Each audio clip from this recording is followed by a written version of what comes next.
Alright, now, we would now like to invite back on stage some of the artists that we saw on film, as well as their mentors who were critical in this journey of growth as part of a roundtable discussion on industry mentorship and asset-based collaboration. Without further ado, I would like to invite Peter Sao, our moderator, Head of Artistic Development, Performing Arts of Artists, YYE, Singer, Actor, Haresh Sharma, Resident Playwright, The Necessary Stage, Dr. Philip Tan, Creative Director, The Creative Playground, Verena Tay, Artist Educator, Playwright and Storyteller, and Grace Actor. Let's give the panelists a warm round of applause.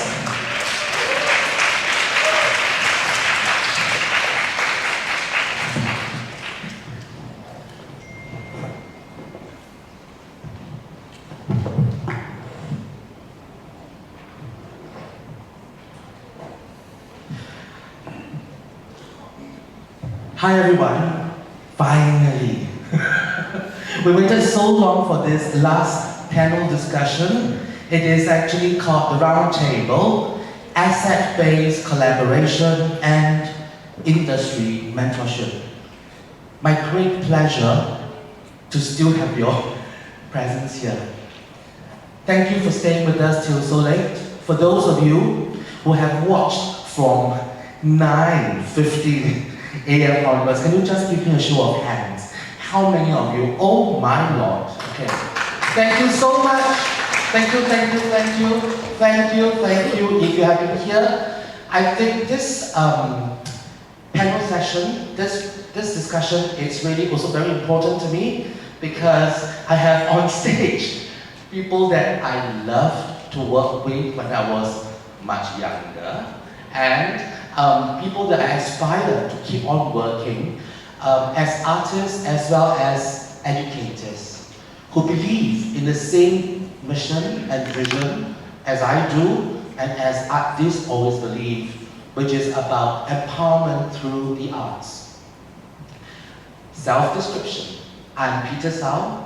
I'm the Head of Artistic Development of Performing Arts of Artists Singapore. I'm a middle-aged man, medium built. I'm wearing full black today, and I hope to think that I am handsome. And I'm going to now have the round of this panel describe themselves instead of me, and we will start from my extreme right. Hi, my name is Verena Tay. I am a plus-size woman with white hair, and I am wearing today a red top with white patterns and black trousers. I am a writer, a playwright, and theatre maker, and storyteller. Thank you. And we have the next person. Hello, my name is Grace My sign name is the letter G from the top of my left shoulder to the bottom of my right hip. I wear glasses and I'm wearing a white blouse and a pink jacket. Thank you, Rashida from Sadef, for voicing for Grace, who is a deaf actor. On my left. Hello, my name is YE. I'm totally blind, about 50 years old. I'm wearing a white dress with black jacket. I'm a singer. I try to act, is the objective. Thanks. Hi everyone, nice to see all of you. My name is Haresh. I am a playwright and director and theatre maker. I'm 50-something years old, and I'm wearing blue jeans with a navy blue shirt, and I have very short hair, and I'm happy to see you here. Thank you. Hi, I'm Kasuri Kausikan. I'm 42. I've got short hair. I'm wearing a very puffy top and a black pants. and I'm sexy. Wow! I never heard you say that. Thank you. I'm rediscovering who you are again, just great. And last but not least, on my extreme left. Hi, my name is Philip Tan. I enjoy making music and I love to look at things in different perspectives. I have very short hair and I wear spectacles. They're very humble people, yeah? So on my extreme right, Verena is a very established playwright, actor, as well as a storyteller.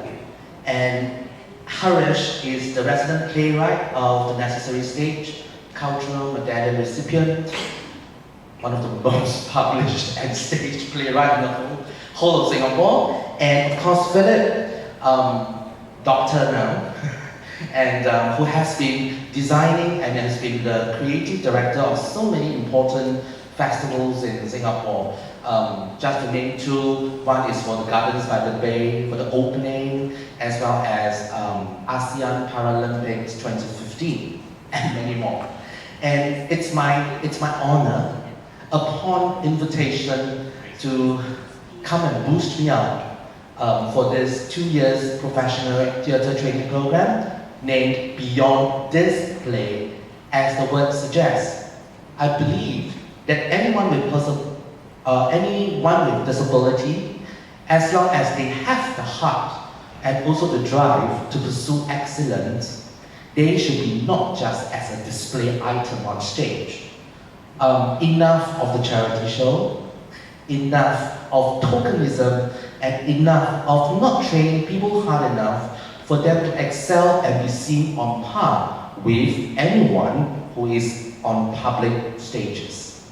So this colon play is also a word play about playing. The playing coming from an informed perspective of disability. Why so? Someone who's disabled have a lot of perspectives that can offer to the non-disabled or the mainstream per se, to rediscover again how we can make exciting theatre. As what we have seen just now, Day I Met the Prince, which is written by, of course, the father of Singapore theatre, who also I'm so fortunate to have learned for almost 2 years before he passed away. This play has never been performed by a cast with persons with disabilities, and it does me so much discovery just to make this a pan-disability staging, as well as to discover how do we embed the synergy of access into the shows. You might have already discovered that there is creative captioning on the side of the TV screens, which is actually a kind of literary writing, very poetic. And it's not just functional subtitles. And of course, on stage, we have Sue, who painstakingly wrote all the audio description lines, and I term it as creative narration, because this is not just someone speaking lines, but it's a character that is actually commenting, reflecting, and also witnessing what is happening on stage. And the kind of skill level to write so poetically and to perform it with so much nuance is demanding.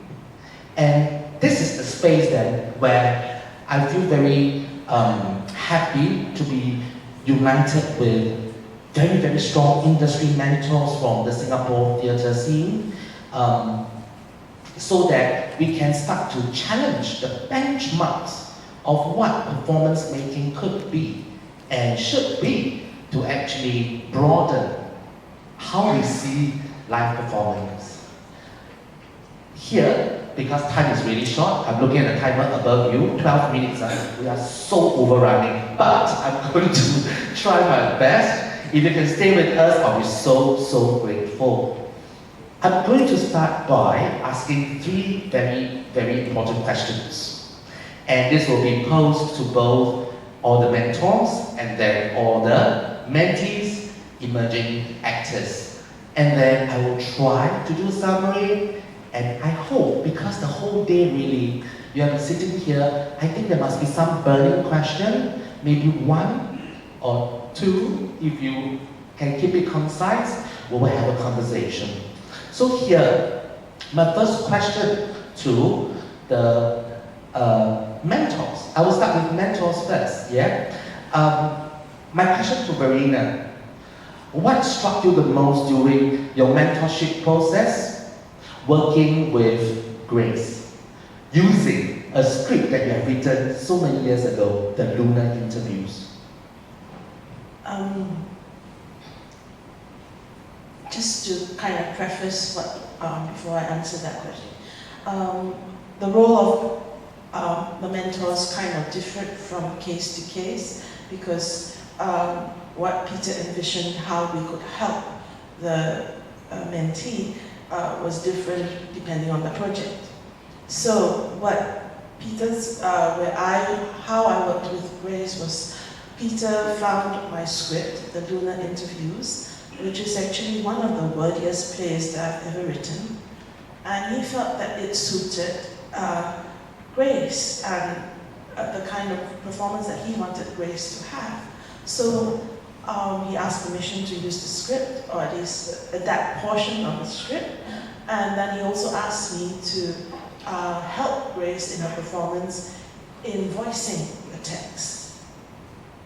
So what I was doing actively, in a sense, was supporting Grace as she physicalized the performance. Thank you. And so you were struck by the fact that a script that is the wordiest is actually being performed together with someone who does not really use the written language of English. Yes, so it was an eye-opening experience, trying to materialize this performance. Would you think that you want to write something specifically for deaf persons now from this experience? Why not? And why yes? Is it challenging? Do you feel that you have some new paradigms opening up? Possibly, so we'll just see how things unfold in the future. Thank you, Verena. My second question is to Harish. Harish, what were the challenges along this almost 6 months process working with someone like Jaspreet? And how did you actually find ways and strategies around it? All right, thank you for that. So my mentorship was kind of a clearer kind of mentorship, theatre making process. So when Peter approached me and he said, would you like to mentor Jaspreet from Art This and for playwriting? So I said definitely I would do that, and because it's Peter, and also because we've known each other for many years. So I eagerly met Jaspreet and her mom and Peter, and one of the first things I remember Jaspreet saying is that I don't like to write. And so that immediately kind of threw everything out of the window because I was supposed to be a playwriting mentor. But what I found very interesting, and I would say that, I guess every theatre production, has challenges. So it's not like this is unique in the sense that it has a challenge. No, every show has challenges. This is just a different kind of challenge.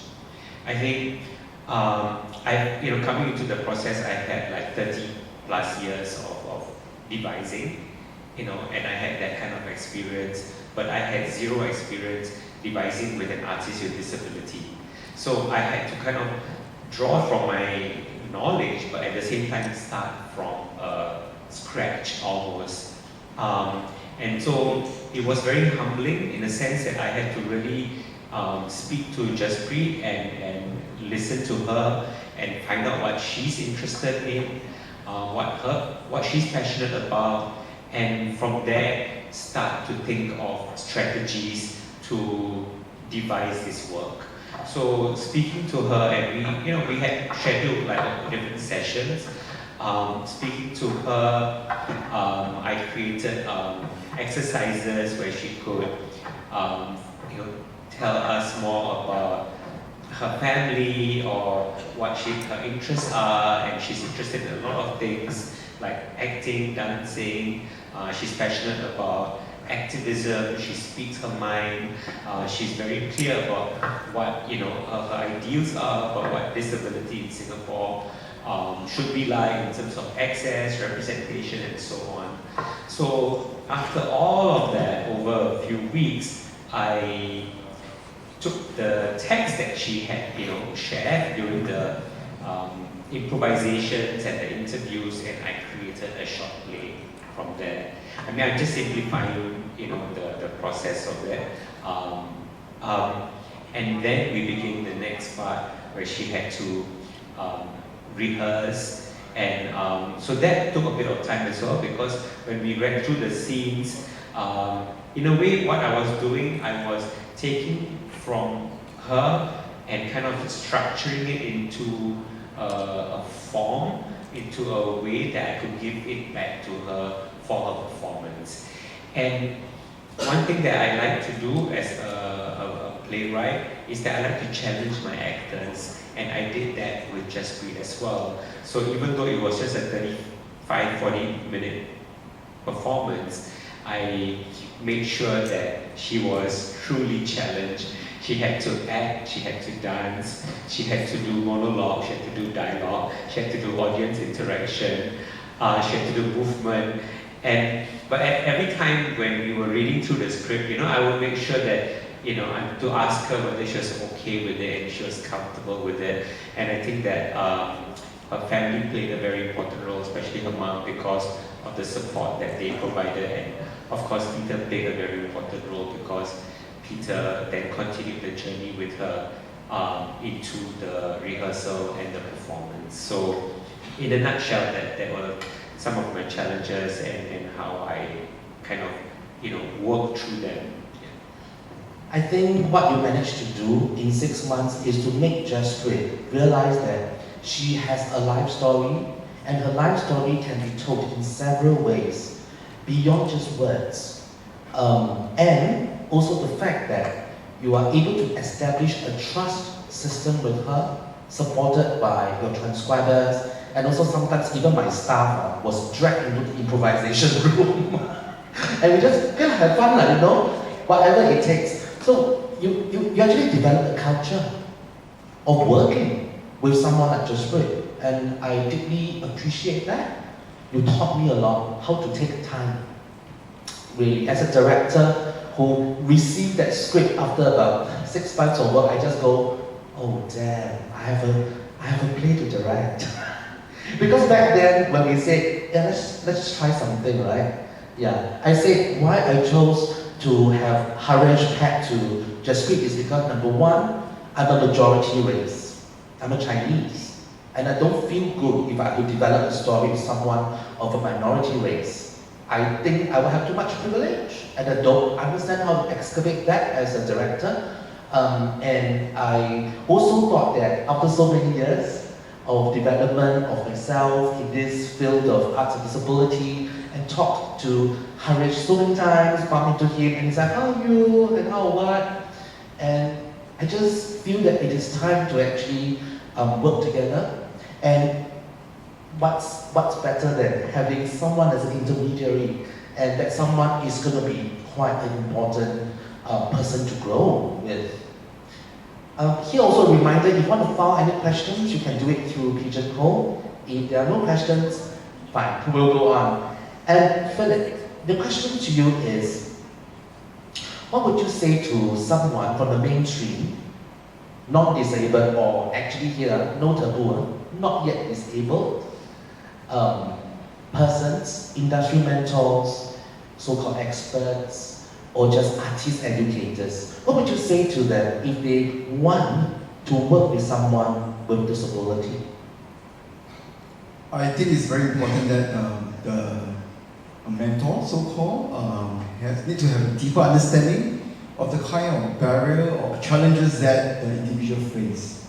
That barrier can actually be defined like perhaps, architectural or physical, or even in terms of communication, or even just like how to manage the work itself.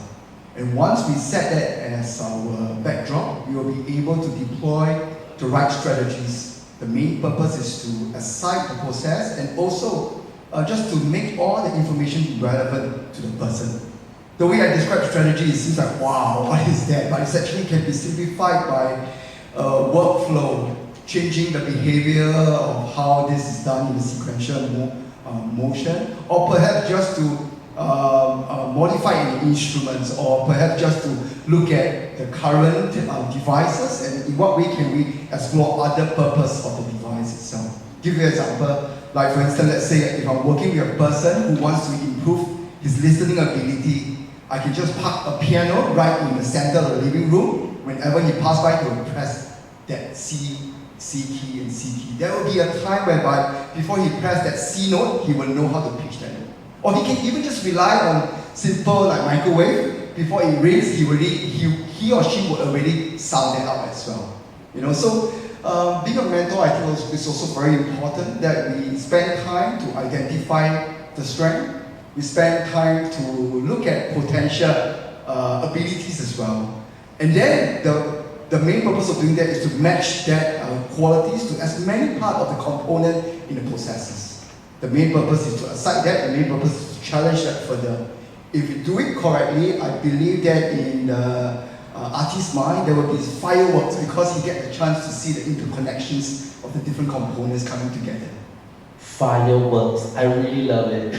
I know that Sky, being a singer-songwriter who has waited for almost 5 years to release his EP, his first EP, has been waiting for someone like you. Because you set him to actually have a goal, a structure, a timeline. And what moves me most is when I heard from Sky saying, do you know Philip came to my house and he came and tell me to clean up my room. Get a new desk, remove all the soft toys. And I secretly just go, wow, you should do that for me too. Can I just add on as well? I mean, that workflow is important. We actually spend time to drill things and all that. But main thing is that on our own, we are looking in terms of an individual interests, and then we look in the local context. But with more mentor coming along, we can look at the global perspective. That means even if the mentee were to make mistakes, so what about it? We are here to cushion that fall, and we are here to uplift that because we are able to judo their weaknesses and turn it to become a champion mindset, since we're all together. You know, today you're giving me a lot of catchphrases. Judo their mindset. I think really the kind of time and the effort that we actually put into, I remember observing and directing Verena and Grace, and it's like we just can't get past that language barrier sometimes. It's so hard to edit or squeeze the spoken language duration in order to match the sign language performance, as you can see from the film just now. And still we are finding out how to do it better. But the discovery is something which rejuvenated myself and I think everyone in the room, even to blend in the creative narration and then the creative captioning was another total nightmare.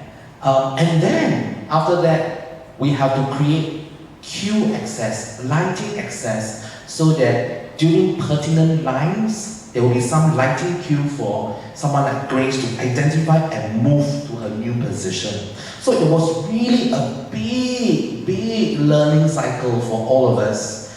And I can also attest that observing how you, Harish, work with Jaspreet, the kind of gentle tone, the kind of calmness, the kind of patience, but never mollycoddling, firm and stable, is something which I also absorbed a lot. Philip, seeing you pushing Sky so hard and making him text me and say, I'm going to do it the number 42nd time, the recording, because he pushed himself hard, makes me then think about benchmark.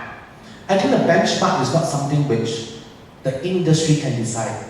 I don't know whether anyone disagrees with me, but my personal opinion is the benchmark is set by yourself. And when you're working in an inclusive manner, be it disabled, non-disabled, when you choose to work together, you have to agree on a certain kind of standard of work. Because essentially, this is work that needs to be seen. And what should be seen should be a mirror of life, the reality of life. If we can't paint a better possible way of respecting artists with disabilities on theatre stage, then we will never see it in life. What kind of respect can we give? What kind of livelihood? What kind of say and rights? And so here I want to turn my first question again to Jasmine. What struck you the most the first time you realized it's going to be Harish, and then over the 6 months, what struck you the most? Actually, in the beginning, I was anxious, and I felt very comfortable, and I felt valued by that. So I think Aris made me feel not empty inside. Not empty inside, so he fills you up. Whoa! I think in a way, Harish is quite sexy in that way, right? I think it's a very long session, so I'm trying to joke a bit. Thanks, Junwei. That was really nice. Sorry, STTI, you're very busy. Challenge you, okay? We are very, very tired already. Come, let's go for it. Thank you for that. Just great. I suppose you are saying that you feel respected, that you are an equal partner in the room. With a cultural medallion recipient. Of course. Because for me, I felt so comfortable with him. I felt that nothing can do without me. I felt that I'm comfortable and acceptable who I am, and inside and out. Thank you. My second question, Wahi. So what were the challenges along the way when you are forced or no choice but to be directed and coached by me?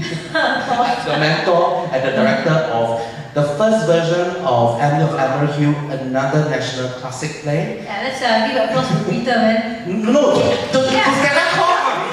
Stella Kong really, but Peter, he helped shape the work that we did. He found a lot of solutions to a lot of challenges that we had. One challenge I had was, I remember the first day I was with him, we were going to work this play, this monologue. One challenge I had was, he put me on this empty stage. Nothing on it, just me. He said, go to the center of the stage, walk diagonally, walk here, walk there. I also don't know how to walk. Because even without a cane, even with a cane, to give me an empty space, I really hate. Because I have no reference at all. I think as a blind person, we need some kind of reference to find where we are and things like that. So the center of the stage sometimes horrifies me. If I have no reference, I don't know what I'm doing.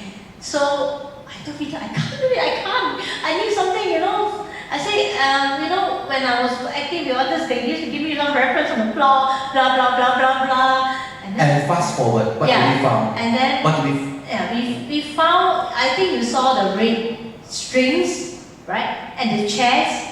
Those were not just for my needs. Those were not just for me to move around the stage. I mean, although they were, because that helped me, okay, this is the chair, okay, you move to the other side, okay, that's the strings, blah, blah, blah. So I got to know the layout of the stage with all these strings and chairs around. So Peter wanted to make it not just like not just simply put tiles on the floor for nothing. He wanted it to have a purpose. And so what's the purpose? The purpose is because my understanding of Emily of Emerald Hill, after so many times of watching the restagings, is that it is a woman entwined, entangled by her past and her memories and her relationships. Yep. And the red strings was representing the blood ties, right? Yes. Anything that you can guess. Yeah, anything that you can guess. I think the thing is that we actually, while trying to figure out how to give her a tactile approach to finding her position on stage, was how do we not do it just technically and functionally, because that's so easy. For me to put tiles, to actually have her using a white cane, sure. All these are very direct answer, but I never want to go for the easy answer is because I know something there is saying something about the script. And when that gels together, the creative excess work becomes apparent. And this is when it does not just become on stage, you see someone needing some help. It is someone who is negotiating something metaphoric in order to find where she is. So to me, it's quite in that zone when I was exploring with you. And that was the most difficult setup. We have to type a lot of strings. But yet, we know that that is something very, very telling of what we can give to the play. Because I believe that working with someone with disability, someone visually impaired like 1E, it gives us that excuse or that rationale to discover again what the potential of an existing artwork could be, an existing script could be. And I think that this is the first staging that we actually see so many strings. And also someone like you, blind, who is performing it. Question is Emily blind? Developing blind? Born blind? Can someone like a matriarch, who is such an iconic figure, be actually visually impaired? These are questions that I have. And I think that when we work with each other, we start to debate. Can it be? Can it not be? Yeah. I think what terrified me was to be able to have to work 30-40 minutes alone on this stage. And if I got lost, what happened if I got lost on the stage? Which I'm glad I did not. Yeah. Thank you. My last question, actually, before I try to open up the floor, if you have no question, then we can end. Oh, okay. So, Grace, I'd like to ask you to express your feelings, and if you have any advice for anyone who has a disability and who wants to dive into a serious way of looking at training and also to be professionally proficient, what would you say as someone who has given 2 years into this process?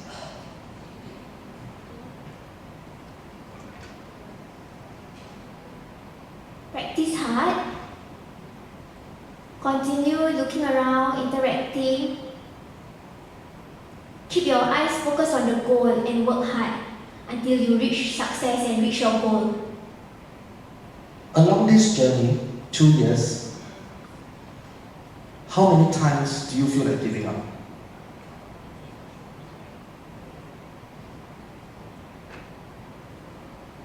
Just Only one one time. time. Like in memorizing the lines, it was hard.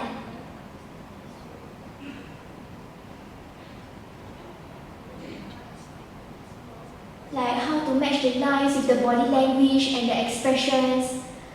So Verena told me to read, but it was hard. Like I need to change my acting to match the stories. So I tried to do research, and every day I did a lot of things until I'm quite stressed, but I continued being patient until I succeeded. Yeah. Honestly, thanks to all of you who helped me. And what's your next step?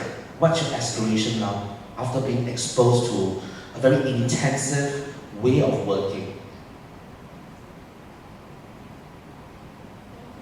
I hope to continue working, and I hope to try and achieve my goal to become a professional actor and a professional deaf actor. I have got 2 questions. Wow. This is deep. Come, let's dive in. The question is, art is vulnerable but powerful. Could the artist, desperate, YE, Grace, share about your own journey of empowerment and how you step into your new artistic identity. I explain again. Can you share, Jaspreet, how you give yourself power? How you give yourself a new identity? Actually, I want to the mainstream artist. I want to fill the dreams with hopes, lives that we can also encourage them to be in the artist and do the best again. And this is my dream. Thank you so much. And YE, how about you answer that? I think what gave me power wasn't myself at the beginning, because I didn't know if I could do it. I mean, gosh, half an hour, 40 minutes, doing this alone. What gave me strength was mentor. I mean, if he didn't think that I could do it, I don't know if I could, but since I knew that he challenged me, I tried my best, and I stopped saying, because I kept on saying to myself, I can't memorize. But when I started the script, I stopped saying that, because if I kept doing that, it would defeat the purpose and backfire on me. It is very interesting. As someone who is sighted, who memorizes lines, because when I act, I can really use my sight, and the words is imprinted as pictures, and it helps me to imprint and catch on to lines pretty quickly. But for someone who is visually impaired, she has the touch, the braille, but the touch does not essentially become a process of imprinting. So I feel that we have found some ways to go about doing it. Sometimes doing it rather than braille reading it is actually something more doable and more retainable, right? Doing it is quite important, and makes the process sort of easier, I think. How about Grace? How do you find power for yourself? How do you find your own identity?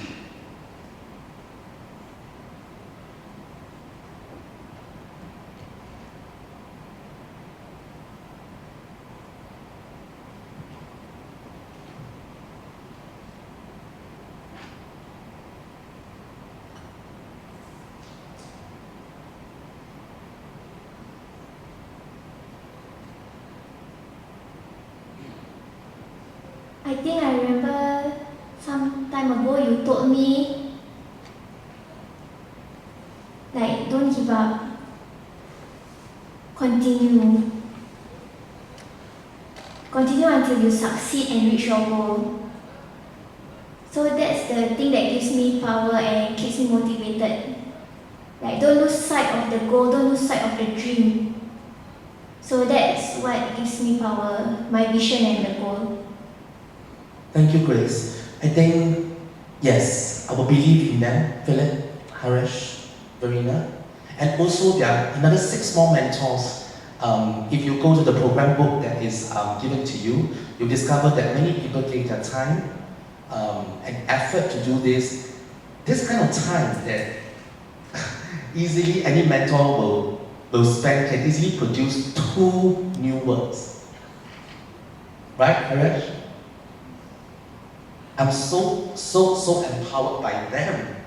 And therefore, I have this belief in the mentees. And I think that this is how I believe working with artists with disabilities mean, which is, first we have to have a belief, and second, get your allies. Very, very important.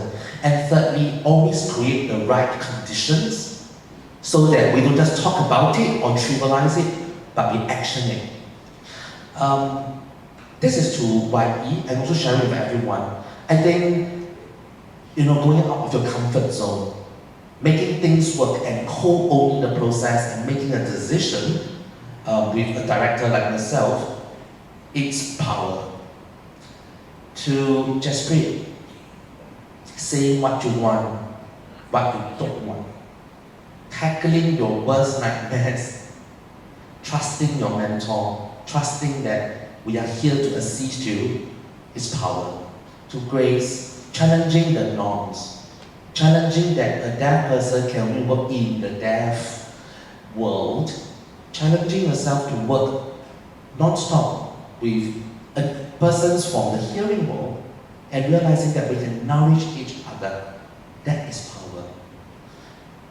I think to thrive together for this arts and disability sector, for it to be taken seriously and of a high benchmark, and challenging the norms of how we continuously try to revisit old works, existing work, create new works like Philip or Harish has done, revisiting work like Veritas, will help us to innovate and to look at what performance could be.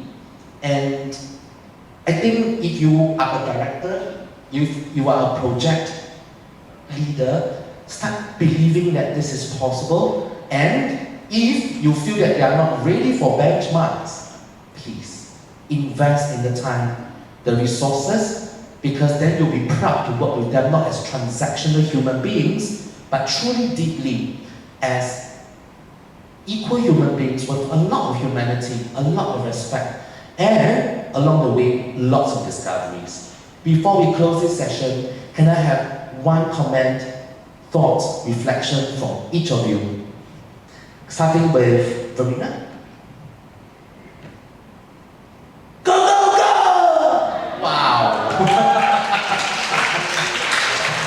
From Grace. Keep working on your dreams and don't give up. Continue till you reach your goal. Why? Commitment.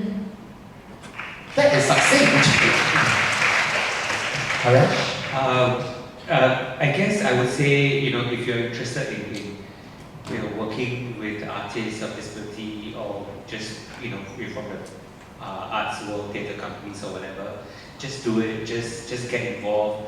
There's never a right time, there's never a time when you feel ready or not ready. You don't know until you start working on it. Believe in yourself and don't give up. Last. There's a new enjoyment. Why wait? What do you say? This is an enjoyment, so why wait? Wow. Here, I thank you for your time to listen to all of us. Finally, we have to close this and see doing. Thank you.